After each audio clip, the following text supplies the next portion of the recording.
Olá, pessoal. Me chamo Lucas, sou professor de enfermagem do Instituto Livre e hoje eu trago para vocês a última aula do nosso módulo 1, Fundamentos de Enfermagem, com o tema ostomias. A ostomia ou estomia são aberturas artificiais em órgãos ou estruturas ocas, palavra derivada do grego que significa boca, abertura. Uma pausa aqui, pessoal. Se vocês não entenderam, ostomia, certo? É a palavra que deriva do grego, que significa boca ou abertura, com finalidade de excreção ou de introduzir alimentos e fluidos. A estomia, elas podem ser digestivas, respiratórias e urinárias. Cronologicamente, são classificadas em temporárias e permanentes. Bom, pessoal, aqui está um apanhado geral de tudo que nós vamos trabalhar no decorrer deste tema, que é a sua definição, os tipos de ostomias que nós vamos encontrar e o tempo relacionado à permanência dessa ostomia, certo? Aqui tem uma imagenzinha muito interessante, que é um estoma, certo? Na parede intestinal, que ela tem função de excreção. E ela é a mais comum. Nós conhecemos basicamente as ostomias, né, pela colostomia. Paciente que é colostomizado ou uma ileostomia, uma jejunostomia. Nós conhecemos as estomias intestinais, quando na verdade existem outros tipos de bocas artificiais que são abertas no nosso organismo em estruturas ocas com a finalidade de excreção ou introduzir substâncias, alimentos ou fluidos. Ostomia respiratória. A traqueostomia ou a cricotireoideostomia são aberturas artificiais realizadas na parede do trato respiratório inferior ou superior, com função de possibilitar uma via aérea alternativa de ventilação. Aqui, pessoal, como vocês estão vendo na imagem, nós temos a cricotireoideostomia, certo?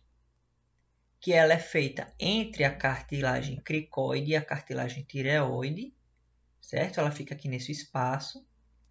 E a traqueostomia já é feita mais abaixo, em qualquer outro desses anéis cartilaginosos. Claro que não passa, né, desses outros anéis, porque já estão recobertos pelo osso externo. E essa posição é a fúcula external, que é onde é realizado a incisão da traqueia, formando uma boca artificial, onde será introduzido um tubo para promover a ventilação mecânica. Indicações das ostomias respiratórias. Obstrução de via aérea superior, certo? Pode ser em caso de pancada, edema, corpo estranho, quando o paciente acaba deglutindo e algo vai para a via respiratória e ele obstrui, certo? Então, qualquer tipo de obstrução nessa via aérea superior, traumas, edemas relacionados a queimadura, infecção ou anafilaxia, uso prolongado de tubo orotraqueal, evitando estenose subglótica.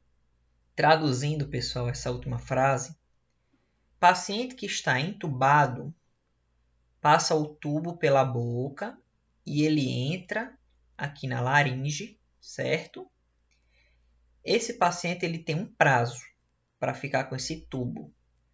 Caso o tubo seja necessário ficar por muito mais tempo, ele já evolui para uma traqueostomia, porque a incisão ela fica mais limpa, ela é diretamente na traqueia, não tem que fazer todo esse percurso passando pela faringe, laringe, depois a traqueia. certo? E elas podem ser também permanentes, caso o paciente tenha uma condição que vá precisar dessa abertura aqui de via aérea alternativa por um tempo indeterminado. E evitando a estenose subglótica é a causa principal da migração do tubo oral para o traqueal, certo? Porque a glote ela fica exatamente nessa região. Vocês vão ver em anatomia isso.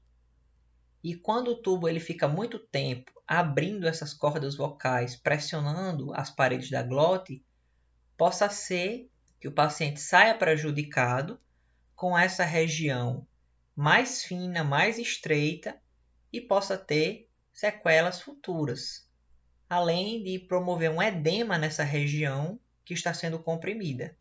Já aqui embaixo, abaixo da cartilagem tireoide, já é outra situação. Você não vai ter a compressão de estruturas como a parte superior da traqueia. Cirurgias bucofaringolaringológicas. Tudo que envolva laringe, cavidade oral, faringe. Essas cirurgias de trato superior é necessário fazer uma via alternativa. Outro tipo, não muito comum, realmente é uma coisa bem difícil de se achar na clínica, é uma pleurostomia. É um procedimento de abertura da cavidade pleural quando existe necessidade frente a infecções pulmonares, com o objetivo de drenagem de epiemas pleurais. Pessoal, a cavidade torácica ela é revestida internamente por uma pleura. Pleura é simplesmente uma membrana que recobre o interior da caixa torácica. E para a drenagem do que eles chamam de epiema pleural, justamente é uma coleção de pus que aparece aqui nessa região da pleura, devido a um processo infeccioso. E se faz esse orifício para que tenha-se a drenagem desse conteúdo, ele não acabe pressionando o interior da caixa torácica, causando uma pressão interna e um desconforto respiratório. Então, essa abertura artificial na cavidade pleural serve para drenagem de líquido, que não comprometa o sistema de pressão interna e, consequentemente, a expansibilidade pulmonar.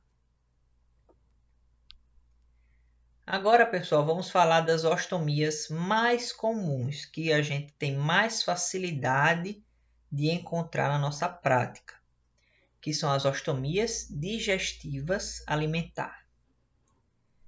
O procedimento é realizado no trato digestório, abrindo uma via de alimentação por sonda. Então, é realizado aqui uma abertura, como vocês podem ver, o estômago, e essa aqui é a parte externa. É feita a ostomia aqui, que é a abertura artificial do peritônio, onde está envolvido todas as vísceras abdominais, transpassa pele, músculo, peritônio, parede da musculatura estomacal e se faz essa ponte para a alimentação, tá?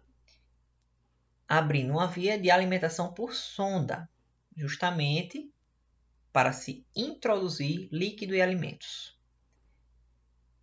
A indicação: traumatismo, cirurgia bucofacial ou trato digestório ou em trato digestório superior, disfunções do trato digestivo, pacientes psiquiátricos e idosos, pacientes com necessidade permanente de manter essa via de alimentação. Então, quem está com problemas nessa região toda superior, certo? Como nós vimos aqui, cirurgia bucofacial ou no trato superior, que não vai poder permitir a passagem de alimentos, ou o paciente não tem condição de deglutir, já está com a sonda aí há muito tempo, então também se faz essa ostomia. Como está dizendo aqui, pacientes que precisam permanentemente ter essa via artificial de alimentação. E pessoal, não se impressionem. Essa via ela se torna tão comum que o organismo não cicatriza. O orifício ele fica aberto e nós colocamos uma sonda que vai fazer esse intermédio da alimentação para o paciente. Quem é psiquiátrico e idoso pode ser que tenha necessidades das ostomias digestivas alimentar, certo? Mas não é via de regra que todo paciente psiquiátrico ou idoso vai precisar disso. Não é assim que acontece. São pacientes que têm uma alta demanda, né, de alimentação, que estejam com alguns desses fatores dificultando a sua alimentação, a sua necessidade humana básica de se alimentar. E aí nós promovemos essa via artificial para ajudar o paciente no processo de nutrição. Mas não é porque ele é psiquiátrico ou idoso que nós fazemos esse procedimento. Tá? Quem faz esse procedimento é o médico, mas nós vamos ver que os técnicos de enfermagem, enfermeiros, nós da equipe de enfermagem, temos que ter cuidados próprios da nossa equipe com esses dispositivos, com essas ostomias. Pronto, pessoal, aqui nós temos outros tipos de ostomias digestivas alimentares, tá? A esofagostomia, gastrostomia e jejunostomia. Gastrostomia, eu vou começar por ela, porque nós vimos no slide anterior um exemplo de gastrostomia, que é uma sonda gástrica percutânea. Ela atravessa as camadas da pele, camadas musculares, e ela se fixa aqui na parede interna do estômago. Importante saber que as ostomias digestivas alimentares, elas têm níveis diferentes. Um mais superior, que aqui desemboca direto no esôfago. Outra intermediária, indo para o órgão principal da digestão, que é o estômago. E a jejunostomia, que já é em fatores mais abaixo. Por que isso acontece? Justamente pelas indicações, pessoal. Porque nós temos traumatismo, cirurgia bucofacial, disfunções do trato digestivo, pacientes que têm necessidade permanente. Então, nós temos várias causas. Às vezes, o traumatismo pode atingir o estômago. Pode dilacerar o estômago. E aí, onde é que nós vamos introduzir esse alimento? Em tratos digestivos mais inferiores. No jejum, por exemplo, que seria a jejunostomia. Certo? Paciente está com seu estômago funcionante, está com seu intestino funcionante, então nós podemos ainda fazer a introdução pelo esôfago, para que ele não perca a motilidade do esôfago e, consequentemente, tenha aí uma situação reversível que ele consiga depois se alimentar por via oral.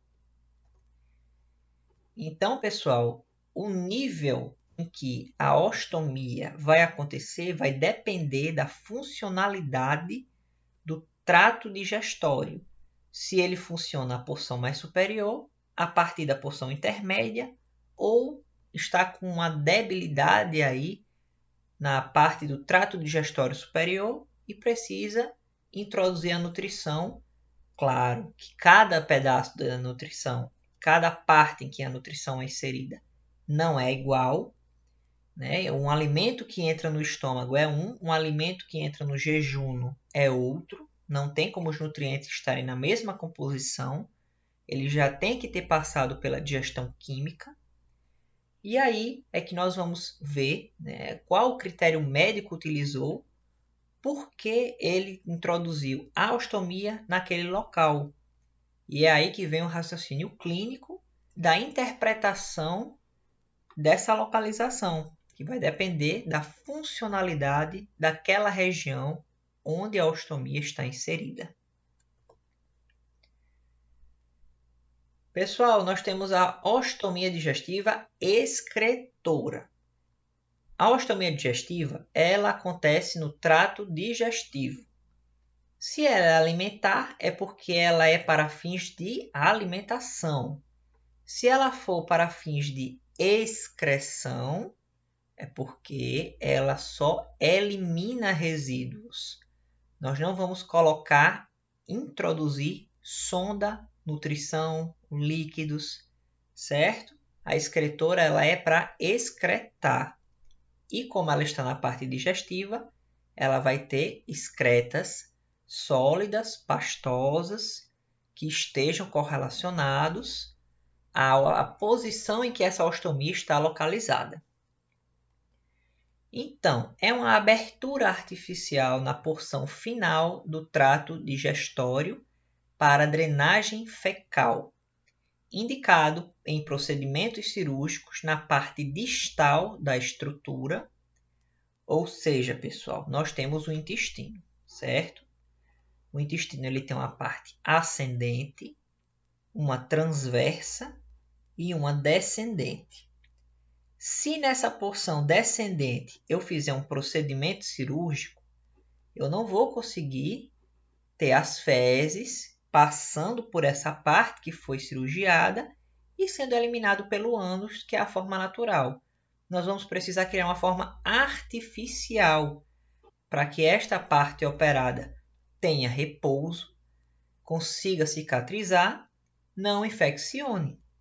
E para isso nós criamos uma boca artificial, né? A equipe médica vai criar a boca artificial em alguma região anterior àquela parte que foi operada. Diversos tipos de câncer e tumores que são fatores decisivos para obstruir o intestino, e com isso nós não vamos ter aí a passagem, né, das fezes do bolo fecal. Então é realizada uma ostomia exatamente também por obstruções e na remoção desses fatores que implicam em procedimento cirúrgico. Obstruções intestinais, volvo ou doença diverticular, certo? Ambas essas situações elas causam um processo inflamatório. Esse aqui é um processo mais mecânico, em que envolve uma torção do intestino. Às vezes essa torção fica por tempo demais, essa parte do intestino acaba morrendo, vamos dizer assim, ela fica em necrose e tem que ser retirada a parte do intestino, que entra aqui em procedimento cirúrgico. E doença diverticular é a formação de pequenos canais alternativos dentro da parede do intestino. Esses pequenos canais, chamados de divertículos, vão inflamar, às vezes infeccionam, e podem causar uma obstrução intestinal. Traumatismo com lesão visceral. Vamos dar um exemplo, um acidente de carro. Existe uma terminologia, né, que é a explosão de víscera oca, que quando você tem uma batida muito intensa, a física por trás desse acidente acaba por, literalmente, explodir uma víscera oca, que seria o intestino. Nós temos vísceras ocas e vísceras sólidas. Então, o intestino é uma víscera oca, é uma víscera que é uma cavidade. E como ele tem ar preenchendo o seu interior, uma batida muito forte pode causar o rompimento de uma parte do intestino. E com isso, é necessário fazer uma boca artificial, uma ostomia, para que a eliminação desses dejetos continue acontecendo, sem causar prejuízo, aumentar aquela motilidade da parte que foi lesionada no acidente. Polipose adenomatosa, que ela pode entrar em uma obstrução intestinal, que é a formação de pequenos pólipos no interior do intestino, e doenças inflamatórias intestinais, como a doença de Crohn, a enterocolite ou a retocolite inespecífica. Esses fatores são inflamações do tecido intestinal, certo? E esses fatores, ou eles são operados, ou eles causam edema, né? Nós vimos que um dos sinais da inflamação é o edema. Então, em sinais de doenças inflamatórias, nós vamos ter o edema da parte do intestino. E isso pode causar uma lentificação, uma obstrução no trato intestinal. E vai ser necessário causar uma via artificial para que a eliminação aconteça sem causar prejuízo naquela parte que está afetada. Pronto, pessoal, aqui nós vamos ver uma ileostomia, certo? Que ela acontece no íleo, a região íleo do intestino. Nós temos 3 partes do intestino delgado: o duodeno, o jejuno, que é a maior parte, e o íleo, que é a porção final que se conecta ao intestino grosso. Como vocês podem ver aqui na imagem, todo o intestino delgado, e o íleo é a porção que faz a conexão aqui no seco, que é a primeira parte, a recepção do intestino grosso. Características de uma ileostomia que vocês vão precisar saber. Quem faz a limpeza, quem faz a troca da bolsa, são vocês técnicos de enfermagem, e quanto mais vocês souberem dos conteúdos presentes em cada uma dessas ostomias, melhor, porque vocês vão ter conhecimento de como a higienização deve ser feita e a importância dela. Então, na ileostomia nós temos um conteúdo líquido, a porção final do intestino delgado, como já foi dito, mais utilizado em colectomia total. Como nós vimos, colectomia significa a retirada do cólon. Total é a retirada de todo o cólon. O paciente ele fica apenas com o intestino delgado funcionante e fica eliminando justamente pelo seu final, que é para poder manter o maior aproveitamento de nutrientes, passando por entre essa víscera, e se faz a eliminação pelo íleo. É de fácil anastomose. Anastomose significa junção, certo? Anastomosar é unir estruturas. Então, você fazendo aqui no íleo é de fácil união e o conteúdo é muito ácido. O conteúdo do intestino delgado em si, ele é muito ácido. Mesmo o suco pancreático, né, agindo aí com todo o seu bicarbonato em cima do ácido gástrico, ele não consegue neutralizar completamente. E é com a lentificação desse processo aqui no intestino grosso, onde tem a absorção de água, é que você vai alcalinizar um pouco mais essas fezes, devido, né, ao seu ressecamento, que é um processo natural que o intestino faz. Então, enquanto as fezes saem muito líquidas, elas ainda estão muito ácidas. Então, prestem atenção. É um conteúdo que pode corroer facilmente a pele periostomal, certo? A pele periostomia pode ser facilmente lesionada devido ao conteúdo da ileostomia. Colostomia, que é o mais comum a se ver, né? Pode ser realizada em qualquer parte do cólon, a depender da necessidade, das indicações que nós já vimos. Quanto mais próximo da porção final do cólon, mais sólido e menos ácido é o conteúdo. Então, nós temos aqui um exemplo. Toda essa parte do cólon está afetada. Então, nós fazemos uma colostomia ascendente, aqui no cólon ascendente. Se só essa parte do cólon está afetada e ela foi feita aqui no cólon transverso, então ela é uma colostomia transversa. Se só a parte do sigmoide reto está afetada, é feita uma colostomia descendente na parte do cólon descendente. Pessoal, espero que vocês tenham compreendido essa parte inicial, falando sobre as colostomias, as ostomias.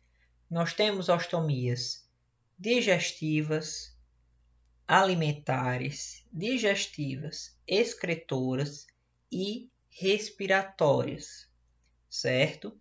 Na aula que vem, nós vamos trabalhar um pouco mais sobre os tipos de ostomias digestoras excretoras que nós temos e vamos ver a porção final, né, não menos importante, que é as ostomias urinárias, que estão presentes aí no nosso aparelho gênito-urinário.